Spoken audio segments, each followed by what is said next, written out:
Hey guys, how's it going? I know I haven't been here for a while. I've been caught up in, well, I was playing in a musical and I've also been doing choir and band contests. So it's been a while since I've been able to make a video, but I'm back and I'm back for a very specific reason. So yesterday, I went to go see Dream Theater live in Wheeling, West Virginia. Oh, yeah. And oh boy, was it a ride.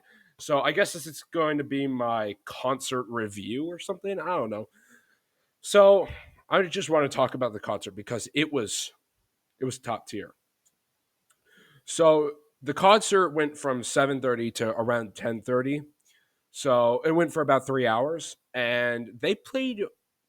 I'm pretty sure they played everything from the Mike Portnoy era, except When Dreaming Day Unite. But we don't care about that album. So let me set the stage for you. It's about, I don't know, like 5:30. I head out because I don't live in Wheeling, West Virginia. So I head out, driving to Wheeling. And when we get there, I got there at around 7:15 ish, something like that. And let me tell you guys, this theater, this is the first thing I want to talk about. This theater it was not like a stadium, and thank God it wasn't. It was like an opera house, and I genuinely like that.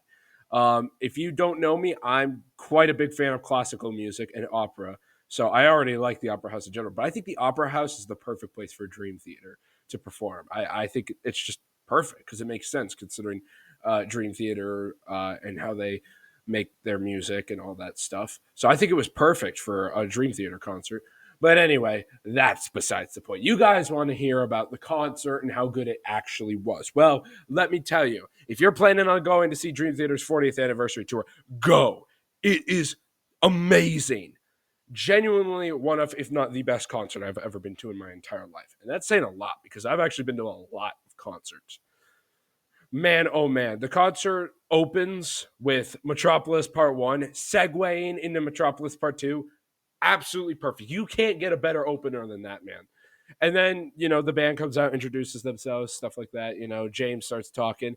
And, I had a guest with me to go see this concert. I'm not going to tell you who it is, though, because that's irrelevant.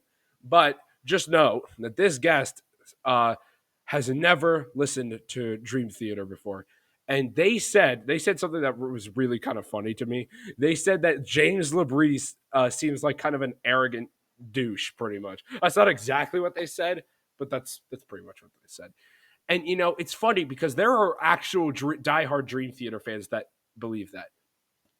I just want to say I am not one of those people. I love James Labrie. I think people dog on him way too much. I think people like I've heard a lot of complaints from people before this concert that, oh, James's voice isn't what it used to be. Oh, James ain't that good of a singer anymore. Oh, James this. Oh, James that. James. But I gotta tell you guys, he sounded amazing. I like there were some songs where he definitely dropped the ball. Don't get me wrong. Uh, he changed a couple of his voice lines to fit his vocal register, but I mean, you got to realize this man has been doing this for almost 40 years, like around yeah, around 30 something over 30ish years. I don't know, I can't do the math. 33 years. He's been doing this for about 33 years now. I mean, come on. You people got to understand that like when you sing for 33 years, it's like obviously your vocal cords are going to be a little bit fried. So I don't blame him for, you know, changing the vocals. And hey, when he changed the vocals, that was good because unlike some other bands, that meant that he was actually singing and not playing to a backing track. Woo! Let's go. It seems like a rarity to see a band that performs actually live nowadays, but whatever. But either way, the set was amazing. Now, the concert, while amazing, did have a couple of issues with it. I'm going to talk about those issues right now. So, the first problem that I had with this concert, and this isn't even a complaint against the concert or Dream Theater itself, this is a personal thing. I have sensitive hearing. So, I brought earplugs with me, and the earplugs kept falling out. So, and it was a little distracting, but it wasn't too bad. They only fell out towards the end of the set.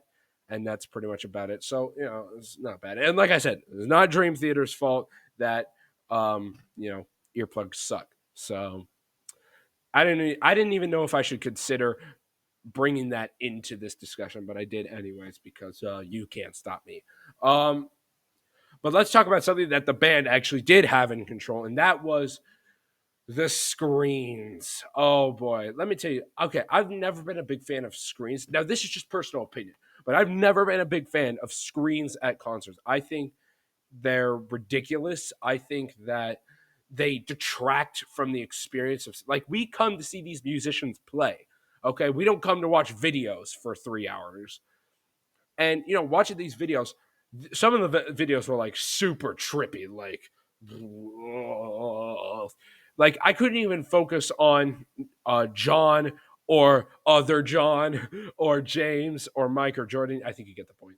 I couldn't focus on any of them because the light show, or not the light show, the video screens were going crazy in the background and doing all these crazy, especially in As I Am.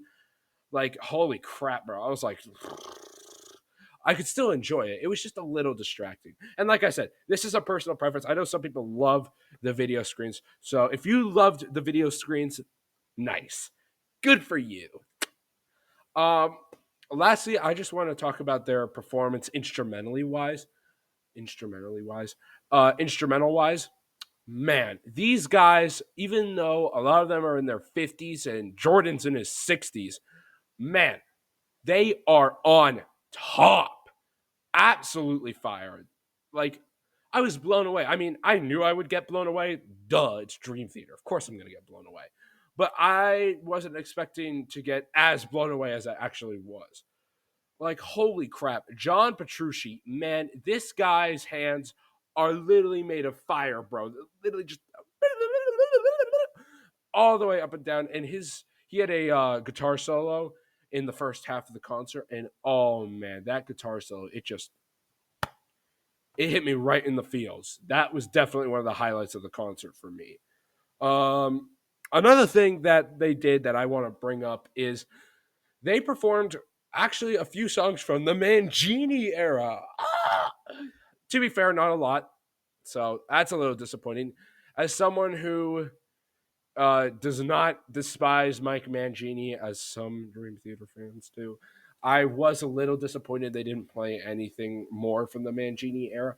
But I understand, it's Mike Portnoy. He's back in the band. We want to celebrate him being in the band. And the songs they did play were really good choices. I'm not going to say what they are, though, because I want you to go see this show. Okay? So, anyway, there is one song that I will talk about specifically, other than Metropolis Part 1 and Part 2 that I talked about earlier. But there is another one that I want to talk about specifically. All the others, I'm not going to talk about them because I want you to go see the show. But the last one I want to talk about before I end the video is, of course, my favorite Dream Theater song, and in my opinion, the greatest Dream Theater song, Octavarium. Oh, yeah. When they played Octavarium, they did the transition into Octavarium absolutely perfectly. I mean, I couldn't even tell they were playing Octavarium until that first chord hit. They were, well, not playing, but segueing into Octavarium until the first chord of Octavarium hit. And then I was like, that transition was flawless. Absolutely perfect. The way they transitioned the chords from the previous song into Octavarium is just, whoo, fire. And then Octavarium actually played, and my God, it's an incredible song, and getting to see it actually performed live by all the people who wrote and performed on the album. I mean, it's a one of a kind experience. In my personal opinion, for all the tiny little faults that this show had, the fact that they played Octavarium all the way through live, I mean, you need to see this show. You just do. There were also some songs that I hadn't heard of that they played. Like, I never listened to these songs. Mostly they were from Parasomnia because I haven't listened to Parasomnia yet. I know. I'm planning on listening to it soon. Okay. And I will probably be doing a review on it actually sometime. But, you know, I didn't know a lot of those songs, but man, they were awesome, even though I didn't really know them as well.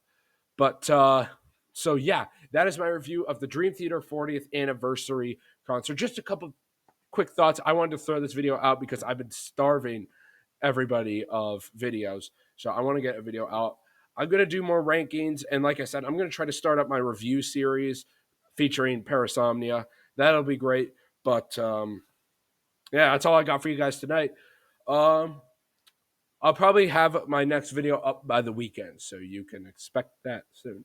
Not the crappy artist, the actual weekend, like the days of the week. So anyway, I'll see you guys later. See ya.